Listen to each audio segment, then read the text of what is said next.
প্রায় স্বামীরা বলেন, এই কাজটা করো, আমার মা খুশি হবে, ওই কাজটা করো, আমার বাবা ভালো থাকবেন, এভাবে কথা বলো, আমার পরিবার শান্তি পাবে, ওই কাজে আমার বোনকে সাহায্য করো, আমার বোন খুশি হবে।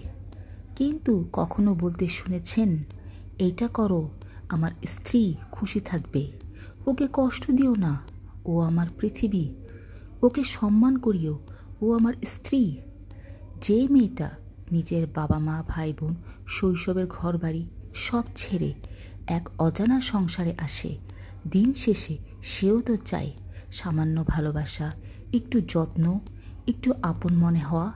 কিন্তু দুঃখের বিষয়, পরের বাড়ির জন্য শত ত্যাগ করেও বেশিরভাগ সময় সেই মেয়েটা থেকে যায় অবহেলিত, অমূল্য এক সম্পর্কের প্রাপ্ত ভালোবাসা ছাড়াই।